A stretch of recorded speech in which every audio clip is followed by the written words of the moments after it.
Continuamos hoy, amigo oyente, nuestro estudio en el libro de Génesis. Nos encontramos todavía en el segundo capítulo de este primer libro del Antiguo Testamento.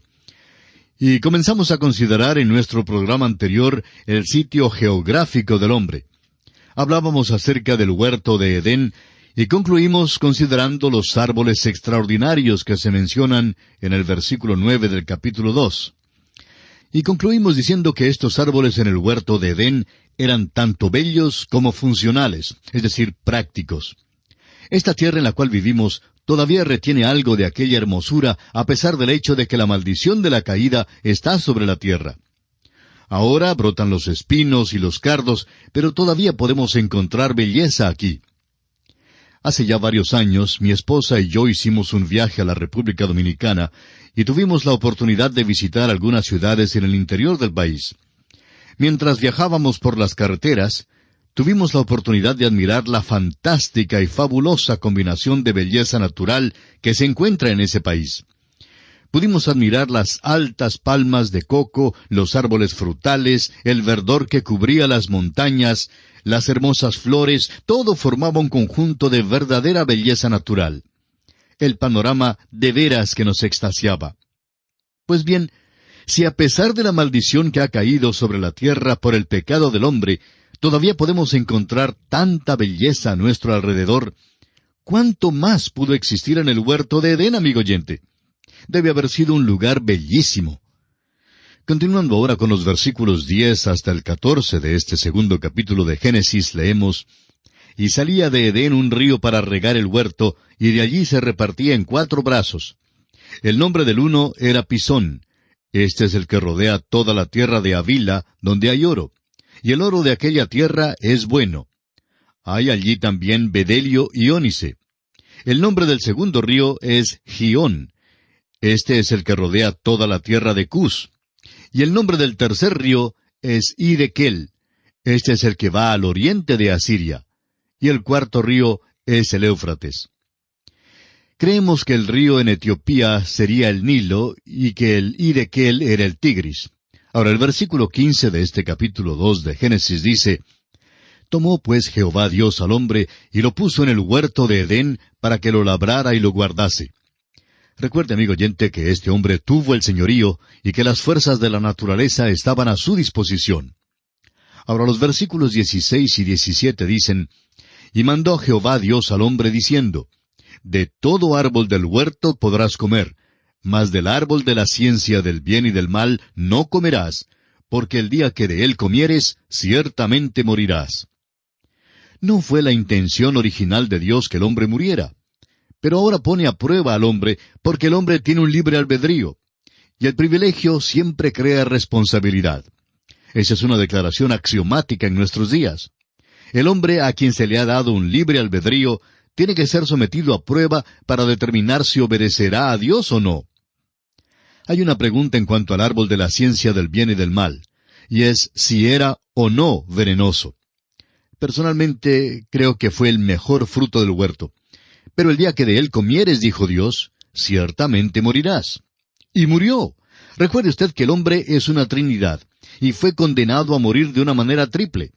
En realidad no murió físicamente, sino hasta 900 años después.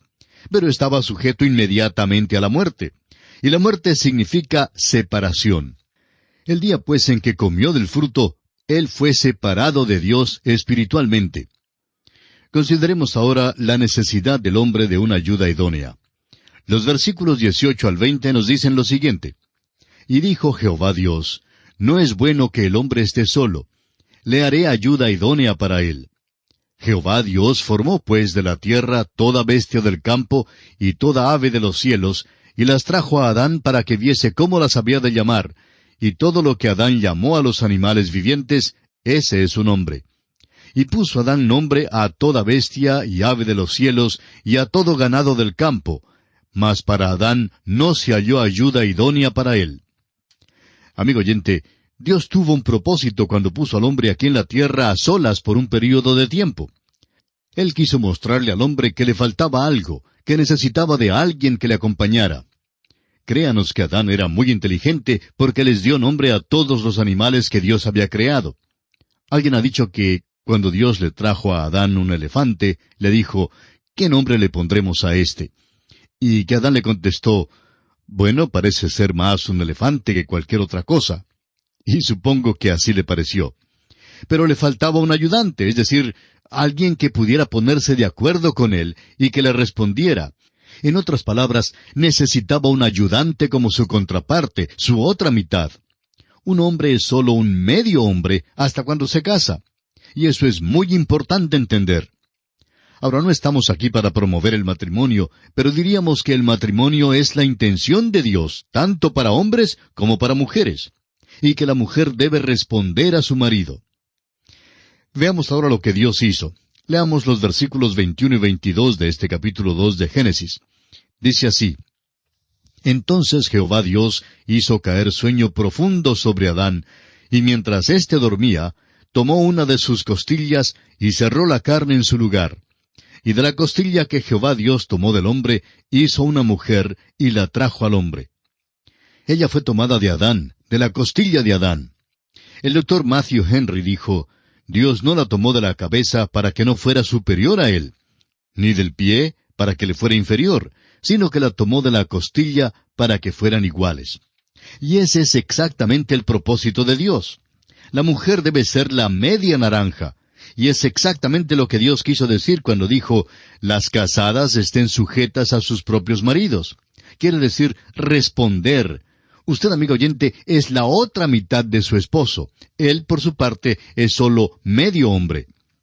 Créanos que Eva era bella. Cualquier mujer que veamos hoy que tenga algo de belleza, la ha heredado de la madre Eva. No hay ninguna belleza que ella no tuviera. Era una muñeca, era la media naranja de Adán. Ahora los versículos 23 al 25 nos dicen lo siguiente.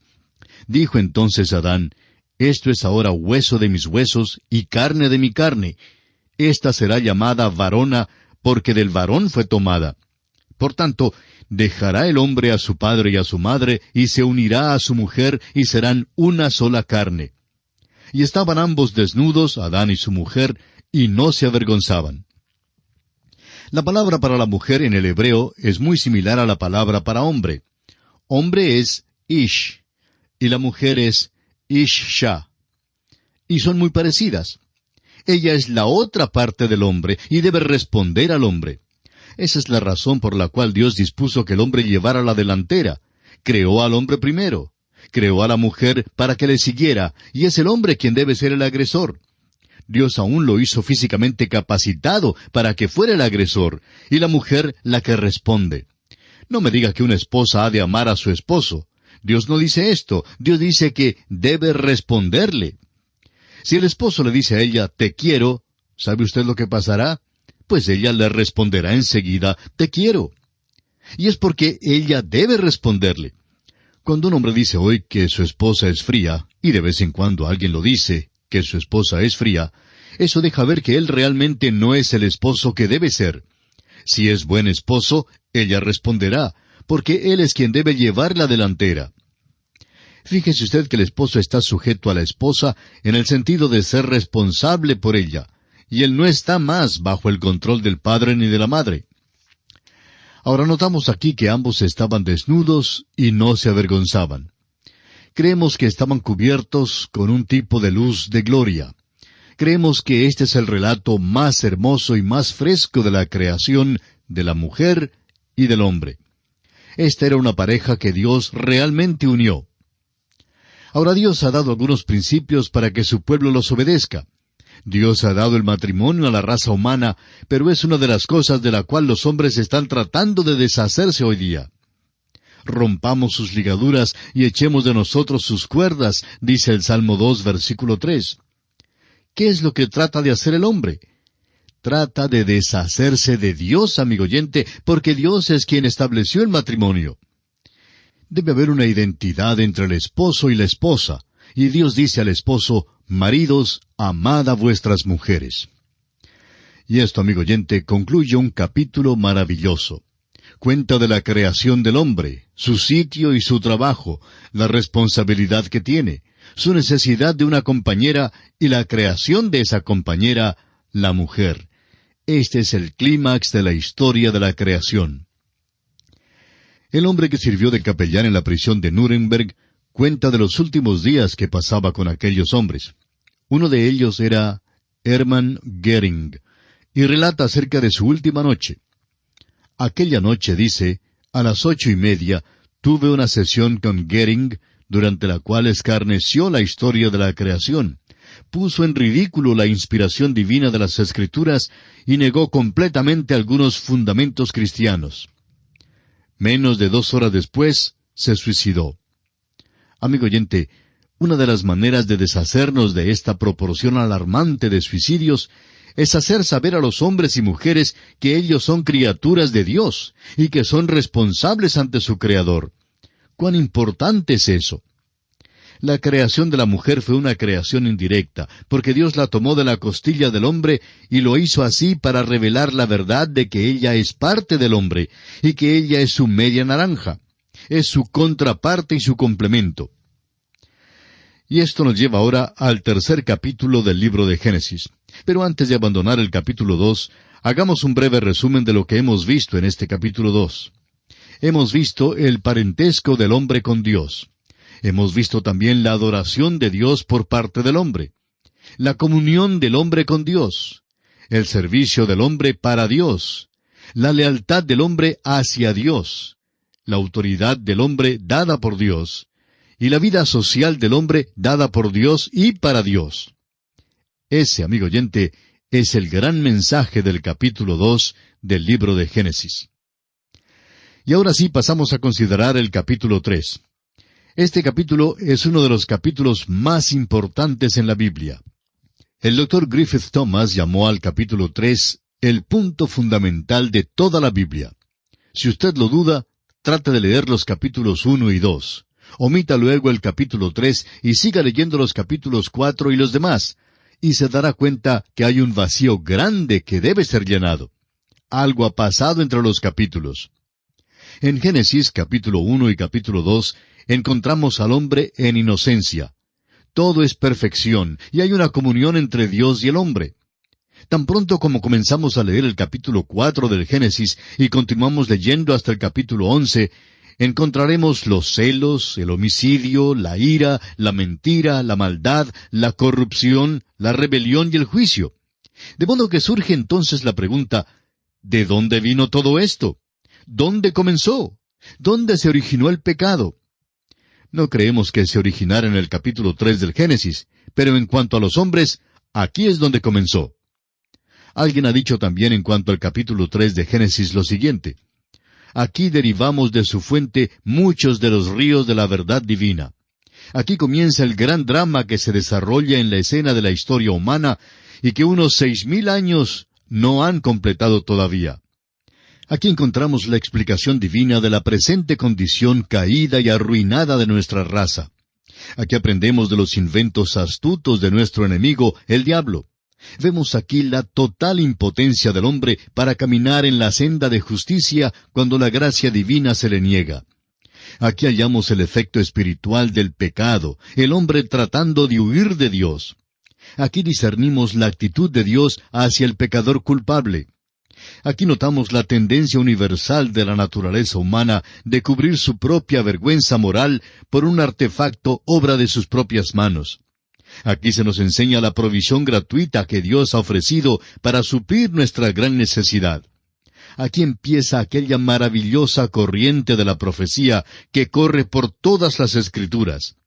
Aquí aprendemos que el hombre no se puede acercar a Dios a menos que se acerque por un mediador. Hasta aquí esta declaración. Amigo oyente, deseamos considerar este capítulo a fondo.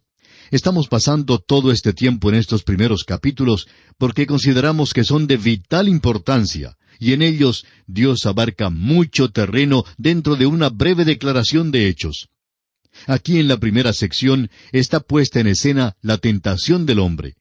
El versículo 1 del capítulo 3 dice: pero la serpiente era astuta más que todos los animales del campo que Jehová Dios había hecho, la cual dijo a la mujer: ¿con qué Dios os ha dicho, no comáis de todo árbol del huerto? Llegamos ahora a la pregunta del porqué de la tentación.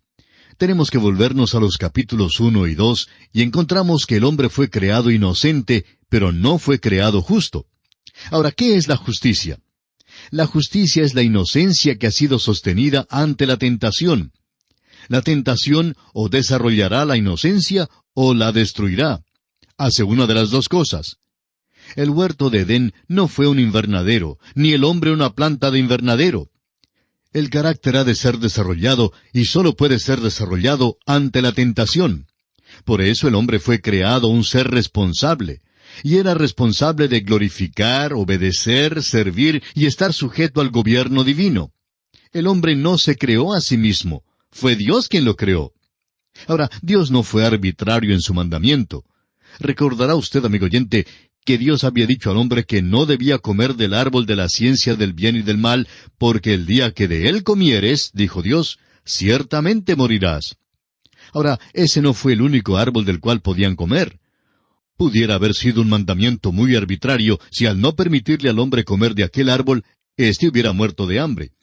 Pero nos dice que había una abundancia de árboles que llevaban mucho fruto, y el hombre no tenía necesidad alguna de comer de aquel árbol de ninguna manera. Fíjese usted que aquí el hombre aparece en la escena como una criatura responsable. En este capítulo encontramos, pues, la tentación y la caída. En el primer versículo se nos presenta la serpiente. Luego surge la pregunta, ¿de dónde vino la serpiente? ¿Y cómo entró en el huerto de Edén?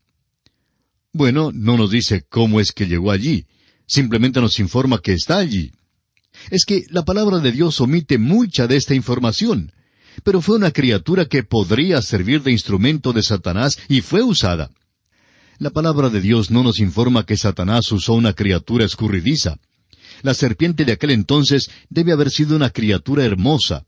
Satanás todavía emplea el mismo método hoy día. El apóstol Pablo nos dice en su segunda epístola a los Corintios, capítulo 11, versículo 14, «Y no es maravilla, porque el mismo Satanás se disfraza como ángel de luz». Encontramos que más se dice acerca de él en el libro de Apocalipsis que en cualquier otro lugar de las Escrituras.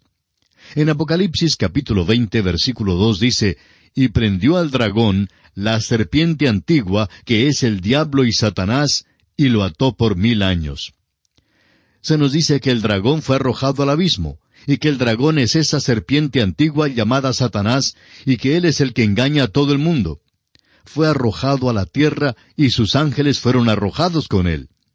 Leemos esto en Apocalipsis capítulo 12, versículo 9. Luego, en el capítulo 20, se nos dice que está atado. Esta es una criatura con tremenda habilidad. No es la culebra escurridiza en la cual pensamos hoy. Ahora aquí no tenemos ningún registro de su origen de ninguna manera. No queremos ser dogmáticos, pero al llegar en nuestro estudio a Isaías capítulo 14 y a Ezequiel capítulo 28, creemos que en esos pasajes se nos da el origen de esta criatura y también se nos explica cómo es que llegó a ser la criatura que es.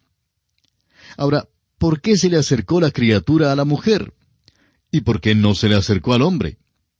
Génesis capítulo 3, versículos 2 y 3 dicen lo siguiente, «Y la mujer respondió a la serpiente, Del fruto de los árboles del huerto podemos comer, pero del fruto del árbol que está en medio del huerto, dijo Dios, no comeréis de él, ni le tocaréis, para que no muráis». Ahora vemos que la mujer no fue creada primero y recibió su información de parte del hombre. Dios había dicho a Adán cuando lo creó que podía comer de todo árbol del huerto menos de éste. La mujer escuchó su información de parte de Adán. Por tanto, la serpiente se le acercó a la mujer primero. Francamente, creemos que la mujer fue creada de una manera más fina que el hombre, pero a la vez es más susceptible a este tipo de cosas que el hombre. Creemos que la mujer realmente tiene una naturaleza que es más curiosa que la del hombre. Está más inclinada a investigar las cosas nuevas y después de inmiscuirse, entonces guía al hombre a aquellas cosas. La serpiente, Satanás, por supuesto sabía lo que hacía. Fíjese usted lo que hizo. Empleó un método muy sutil para llegar a este punto. Le hizo una pregunta a Eva que creó una duda en cuanto a la palabra de Dios. Provocó su curiosidad y le hizo surgir una duda en cuanto al amor, la bondad, la justicia y la santidad de Dios. Luego, fíjese usted que ella repite el mandamiento de Dios, pero añade algo. Ella añadió, ni le tocaréis. no hallamos en ninguna parte que jamás Dios hubiera dicho que no tocaran el árbol. Sin embargo, ella menciona estas palabras. Y bien, amigo oyente, vamos a detenernos por hoy aquí. Proseguiremos este estudio en nuestro próximo programa y confiamos que usted nos sintonice de nuevo. Hasta entonces, pues, que el Señor le bendiga es nuestra ferviente oración.